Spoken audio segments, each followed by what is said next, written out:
Heavenly Father, in the mighty name of our Lord and Savior, Jesus Christ, we come to you humbly on this Sabbath, praying for knowledge, wisdom, and understanding as we open up your word. We thank you, Heavenly Father, for this fellowship, and we pray for guidance. In Jesus' mighty name we pray. Amen. Amen. Amen. I'd like to welcome everyone to the Lord's Assembly, the congregation of the Lord. On this Sabbath, the seventh day, I want to thank you all for joining us for this fellowship.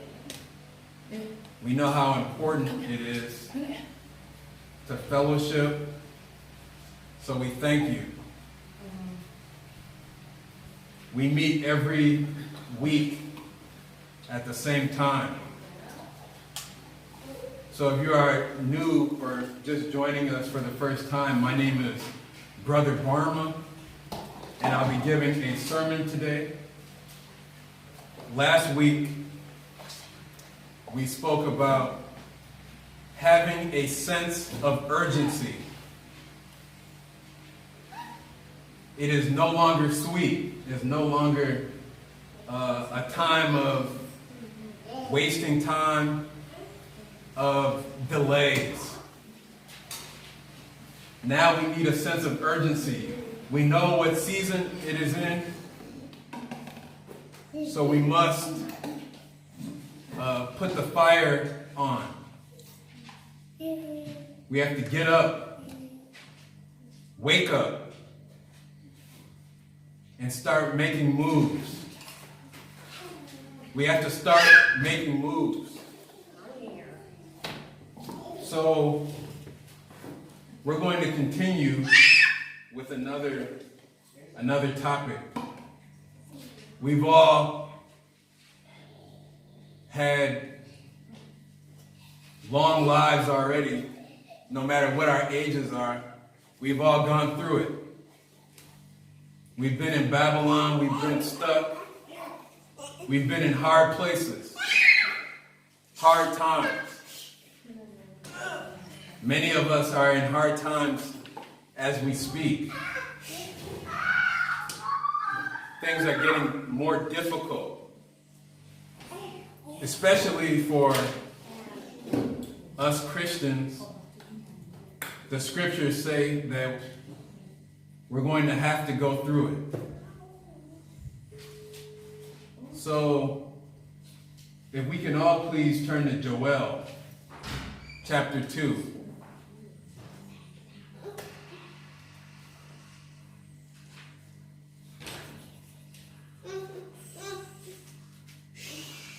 And if we can all turn to verse 25, please. It reads, "And I will restore to you the years that the locust has eaten, the cankerworm and the caterpillar and the palmer worm, my great army which I sent among you." Amen. Amen. The word for today is restore. And I will restore to you the years. So often, we're always thinking, if I had did this right, or if I had gone to this place, or if I had made this decision or that decision, my life would be so different now. My life would be so better now. Look at all the things that I have lost. All the money spent. We wasted so much money, so much time. We wasted so much effort. But the scriptures say that that is not how we are supposed to think as Christians. It says here that the Lord will restore all of those years. All the time wasted, the Lord is going to return that to you. All the money spent, the Lord is going to return it to you. It is not lost. So that is the God that we serve. That everything lost will be restored, will be returned. So if we think about this scripture, then that means that the scripture is against having regrets. Having so many regrets. Oh, if I had done this. Oh, if I had just made this decision or that decision. Do we know the Lord's purpose for us? Stop having so many regrets. Things happen. Things happen to you. But what is the Lord's purpose for us? We are not to sit and regret from times past. Because the Lord is going to restore everything back to you. We know that the Lord can do it. And in this scripture, it talks about, it says even that the locust has eaten, the caterpillars, the worms. So that means that even in your worst condition, you're in a bad condition as we speak. Money times are hard. You lost your job. You're going through health problems. You're going through relationship issues. Your family is broken apart. Doesn't that sound like the locust? That sounds like the caterpillar. That sounds like the worm has been eating in your life. The caterpillars have been eating. But the Lord will restore. But what is it going to take for the Lord to restore those things in your life? So much sadness. Everybody is sad. Depression.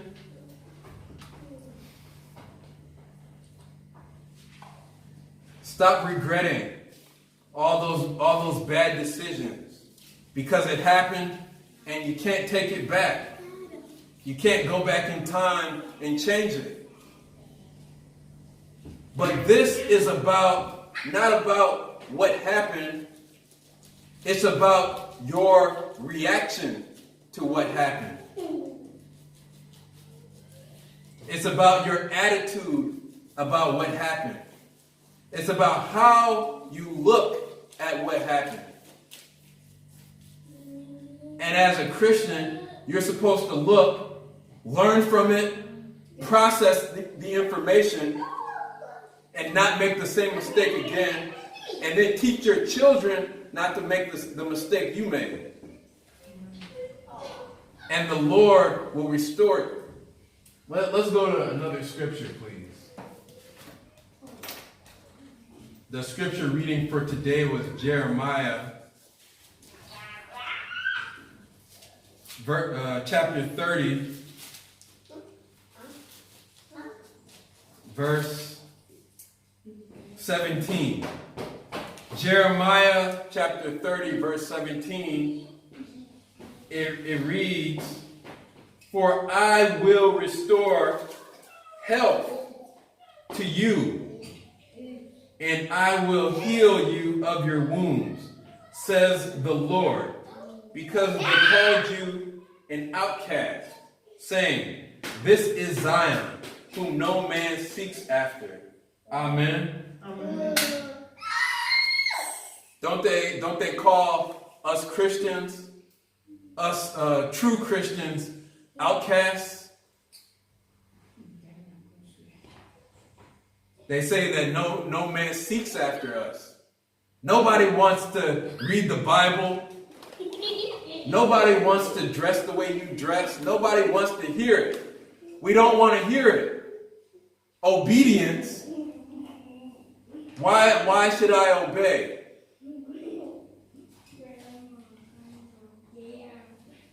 Outcasts.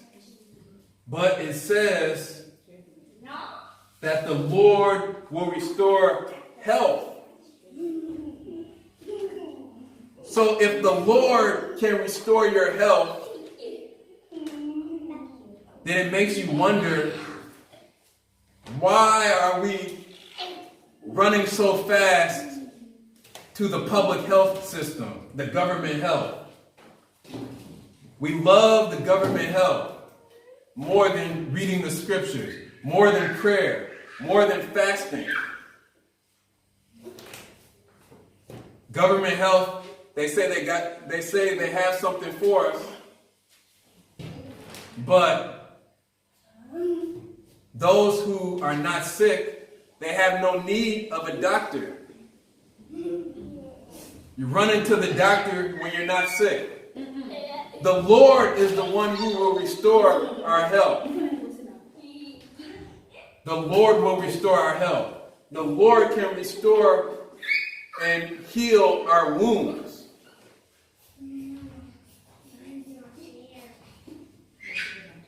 So, this is about our attitude now.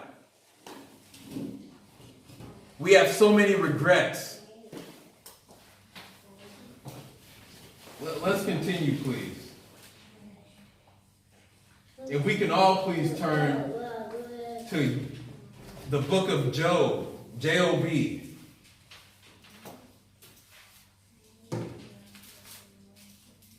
Chapter 42.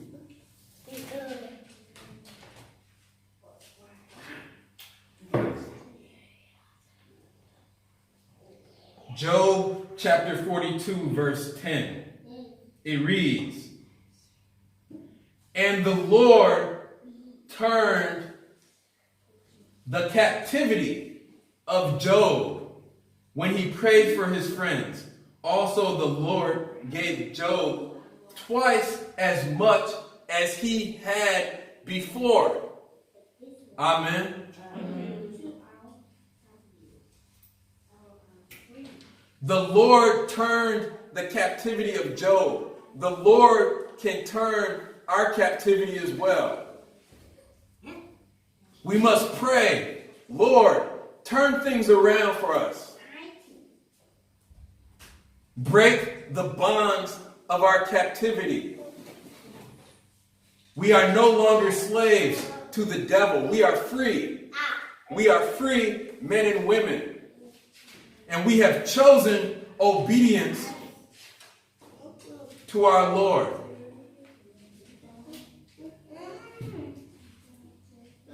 He did it for Job. The amount of suffering that Job went through.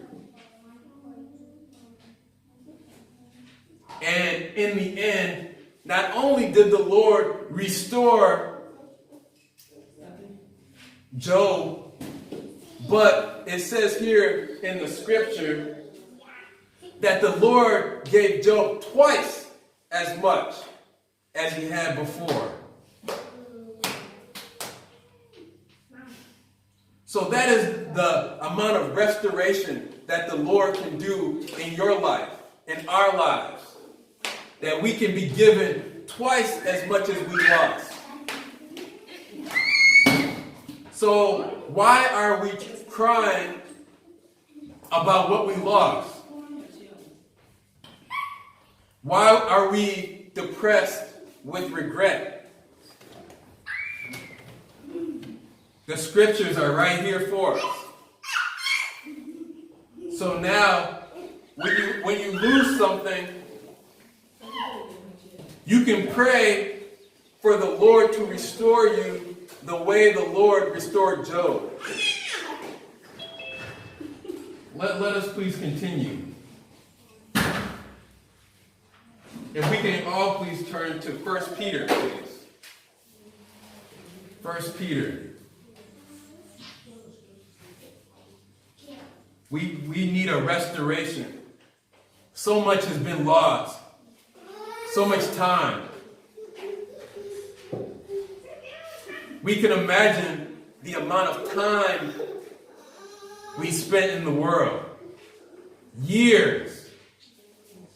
Years upon years upon years.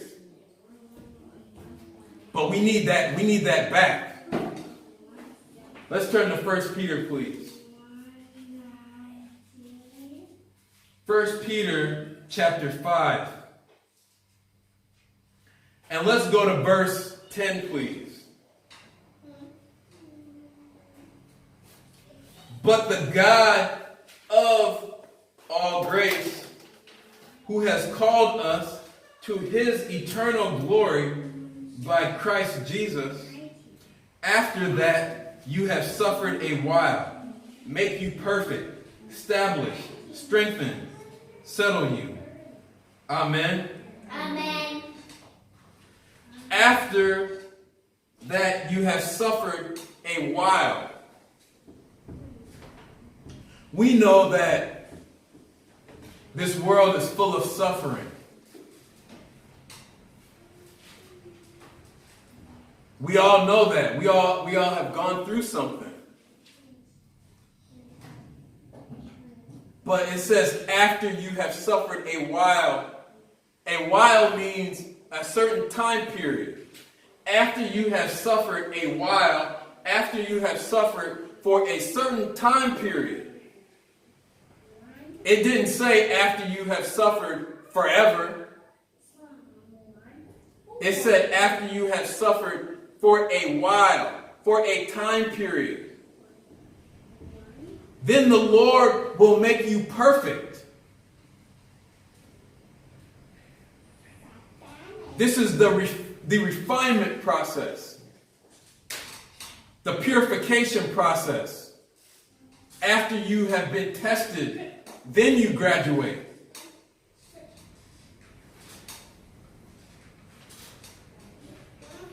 When you put the metal, the metal in the fire, what happens? All the impurities, the defilement, it gets taken out.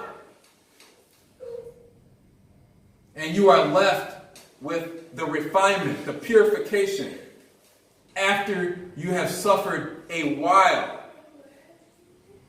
So we know as Christians about restoration, about being redeemed. That is what we are praying for. We need to be restored.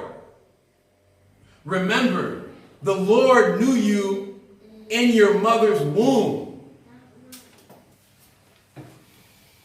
We were already Christians. But then we came to the world. The devil has been playing, roaming to and fro, and we lost who we were. But now we know. We have our identity back. We know our names. We know who we are. We are Christians. And we know the God we serve.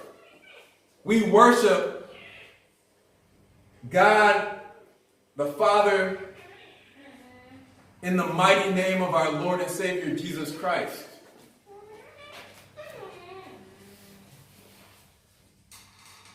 That's what this is about. Restoration. So, when something happens, not everything that happens is going to be good. It didn't say that. But what it said is, after you suffer a while, anything that happens is for a time period. It's just a storm.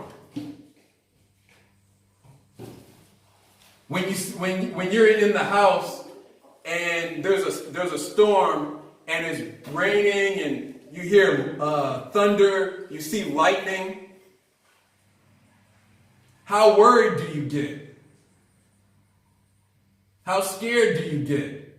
Not very scared, because you know it is just for tonight, and then when you wake up in the morning, it's over. That is how things work in your daily life. Things happen and then it's over.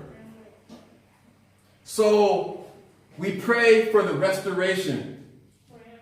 We want to be restored as Christians. We want to be restored. We want our families restored. So in closing, we're going to go to a scripture. Galatians chapter 6, please, in closing.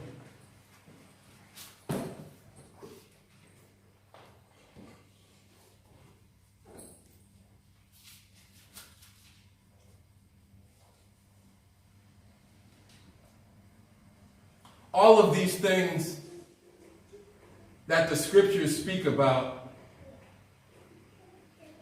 redemption, resurrection, restoration, restitution, all of these are the same thing.